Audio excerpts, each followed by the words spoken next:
क्या जिंदगी भर सिर्फ गधों की तरह मेहनत ही करनी है या फिर कुछ ऐसा सिस्टम बनाना है जो खुद ब खुद हमारे लिए पैसे कमाए? आज की इस दिलचस्प चर्चा में हम बिल्कुल यही समझने वाले हैं। हम बात करेंगे कि कैसे करियर की शुरुआत में ही हम एक्टिव लेबर से निकलकर ऑटोमेटेड वेल्थ सिस्टम्स बना सकते हैं। तो आज के इस मेंटोरिंग सेशन का एजेंडा बहुत ही क्लियर है। हम समझेंगे बैंक अकाउंट का जाल, एसेट और लायबिलिटी का फर्क, zero capital systems, passive foundation, advanced wealth builders और आखिर में देखेंगे एक प्रैक्टिकल वेल्थ रोड मैप। चलिए आगे बढ़ते हैं। भाग 1, बैंक अकाउंट का जाल। चलिए सबसे पहले उस छुपे हुए खतरे की बात करते हैं जो हमारी मेहनत की कमाई को दीमक की तरह चाट रहा है, और वो है महंगाई। अक्सर हमें लगता है कि बैंक के लॉकर में हमारा पैसा बिल्कुल सेफ और सुरक्षित रखा है, पर सच तो यह है कि ऐसा बिल्कुल नहीं है। बैंक उसी पैसे को आगे बड़ी बड़ी कंपनियों को लोन पर देकर खुद मोटा मुनाफा कमाते हैं। और बदले में हमें क्या मिलता है? सिर्फ 3 से 4% का मामूली सा ब्याज। जरा सोचिए, ये रिटर्न उस तेज महंगाई का मुकाबला कैसे करेगा?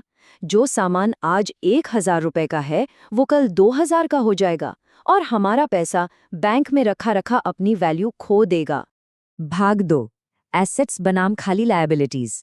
अगर सच में वेल्थ बनानी है तो इस सबसे बुनियादी नियम को समझना ही होगा। देखिए, एसेट वो है जो हमारी जेब में पैसा डाले और लायबिलिटी वो है जो पैसा निकाले। मान लीजिए ईएमआई पर एक बहुत ही महंगा लेटेस्ट स्मार्टफोन खरीदना, ये एक लायबिलिटी है जो धीरे धीरे हमारी सेविंग्स खत्म कर देगी। वहीं दूसरी तरफ एक सस्ते ऑनलाइन कोडिंग कोर्स में पैसे लगाना एक एसेट है, क्योंकि ये वो स्किल देगा जिससे फ्यूचर में कमाई होगी। भाग 3, zero capital digital wealth systems. अब हमारे सिलेबस के इस पहले प्रैक्टिकल फेज पर आते हैं। इसे कहते हैं स्वेट इक्विटी, यानी खून पसीने की कमाई। नए ग्रेजुएट्स के पास शुरुआत में लगाने के लिए लाखों रुपए नहीं होते, और ये बिल्कुल नॉर्मल है। इस चार्ट में इन एसेट्स को कैपिटल की जरूरत के हिसाब से बांटा गया है। इससे हम साफ देख सकते हैं कि बिना पैसों के भी हम कैसे एक एक सीढ़ी चढ़कर फाइनेंशियल आज़ादी तक पहुंच सकते हैं। हाई इनकम स्किल्स जैसे कि एआई, कोडिंग या वीडियो एडिटिंग और ई-कॉमर्स बिजनेस, ये चीज़ें कमाल की हैं। इन्हें आप अपने हॉस्टल के कमरे से या अपनी 9 to 5 जॉब के बाद रात में भी शुरू कर सकते हैं। ये ऐसे पावरफुल सिस्टम्स हैं जो सेट होने के बाद 2400 घंटे रेवेन्यू जनरेट करते हैं। इसी तरह डिजिटल एसेट्स जैसे यूट्यूब वीडियो, कोर्सेज या ई बुक्स, इन्हें बनाने को अपने कॉलेज के उस बेस्ट प्रोजेक्ट की तरह समझिए जिसमें आपने जी जान लगा दी। मेहनत एक बार लगेगी, लेकिन जब भी कोई उसे देखेगा या खरीदेगा तो सालों तक उसका डिविडेंड या मुनाफा मिलता रहेगा। भाग 4, पैसिव फाउंडेशन। अब जब एक्टिव इनकम आनी शुरू हो जाए तो हमारा अगला कदम होता है एक सॉलिड पैसिव फाउंडेशन बनाना। वॉरेन बफे साहब का एक बहुत ही फेमस कोट है, अगर आप सोते समय पैसा कमाने का तरीका नहीं खोजते तो आपको मरते दम तक काम करना होगा। और सच में ये गहरी बात हमें ले जाती है शेयर बाजार और फाइनेंस की दुनिया में, जहां कंपाउंडिंग का असली जादू देखने को मिलता है। स्टॉक्स का मतलब सिर्फ जुआ नहीं है, इसका सीधा सा मतलब है किसी अच्छी कंपनी का छोटा सा हिस्सा खरीदना। सिर्फ पैसे बचाकर रखने से कहीं ज्यादा बेहतर है मजबूत कंपनियों में हिस्सेदारी लेना। इतिहास गवाह है कि लंबे समय में बड़ी वेल्थ बनाने का ये सबसे असरदार तरीका रहा है। अब अगर किसी को मार्केट के उतार चढ़ाव से डर लगता है तो म्यूचुअल फंड्स बेहतरीन है। इसे एक ग्रुप प्रोजेक्ट की तरह समझिए। यहाँ प्रोफेशनल मैनेजर्स हमारे रिस्क को कम करने के लिए पैसा अलग अलग सेक्टर्स जैसे टेक, हेल्थ केयर या फाइनेंस में स्मार्टली बांट देते हैं।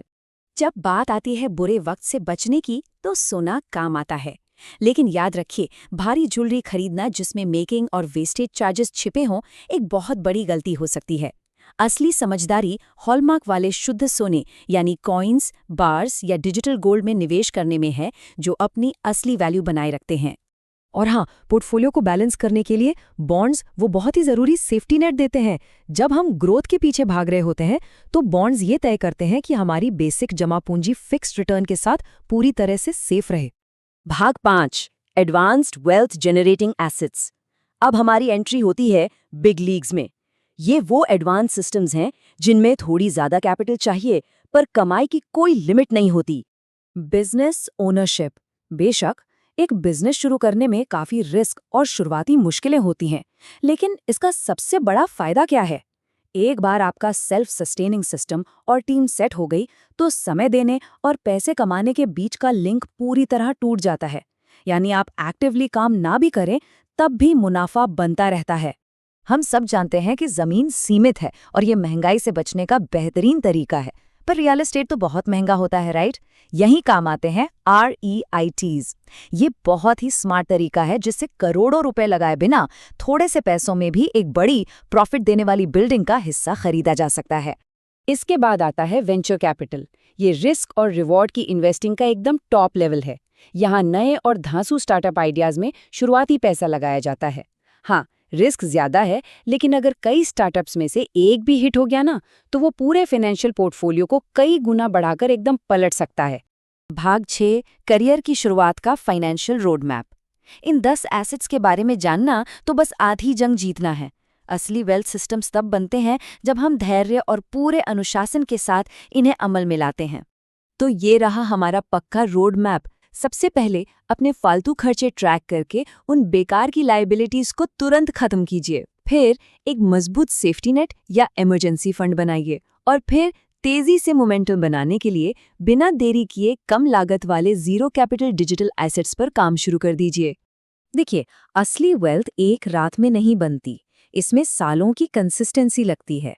तो इस चर्चा को खत्म करते हुए सबसे बड़ा सवाल यही रह जाता है, क्या हम पूरी जिंदगी सिर्फ पैसों के लिए काम करते रहेंगे या आज ही हिम्मत करके इनमें से कोई एक ऑटोमेटेड वेल्थ सिस्टम बनाना शुरू करेंगे जो जीवन भर बिना थके काम करे? चॉइस हमारी है।